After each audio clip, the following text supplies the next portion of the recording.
நெல்லை சந்திப்பு மேல வீரராகவபுரம் அருள்மிகு ஸ்ரீ கண்ணம்மன் ஸ்ரீ புது அம்மன் திருக்கோவில் ஆடி முளைப்பாரி உற்சவத்தை முன்னிட்டு அம்பாளுக்கு சிறப்பு அபிஷேகம் மற்றும் சிறப்பு பூஜைகள் நடைபெற்றது. திரளான பக்தர்கள் கலந்து கொண்டு சுவாமி தரிசனம் செய்தனர்.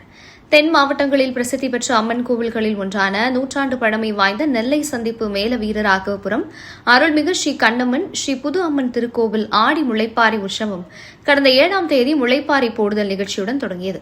5 நாட்கள் நடைபெறும் இந்த நிகழ்ச்சியில் நாள்தோறும் மாலையில் கும்மி அடித்து அம்பாளை வழிபட்டு சிறப்பு பூஜைகள் நடைபெற்று வந்தது. விழாவின் சிகர நிகழ்ச்சியான இன்று காலை சிறப்பு யாகசாலை பூஜைகளும் தொடர்ந்து அம்மனுக்கு சிறப்பு அர்ச்சனையும் நடைபெற்றது. பின்னர் ஸ்ரீ கண்ணம்மா ஸ்ரீ புது அம்மன் மற்றும் உற்சவ மூர்த்திகளுக்கு பால், மஞ்சள், தயிர், இளநீர், குங்குமம் உள்ளிட்ட பல்வேறு அபிஷேக திரவியங்கள் கொண்டு சிறப்பு அபிஷேகமும் தொடர்ந்து சிறப்பாக அலங்காரம் செய்யப்பட்டு மகாதீபாராதனையும் நடைபெற்றது. இதில் திரளான பக்தர்கள் கலந்து கொண்டு சுவாமி தரிசனம் செய்தனர். மாலையில் பச்சை சப்பரத்தில் கண்ணம்மன் ஸ்ரீ புது அம்மன் முளைப்பாரியுடன் திருவீதி உலா வரும் நிகழ்ச்சியும் படைப்பு தீபாராதனையும் நடைபெறுகிறது.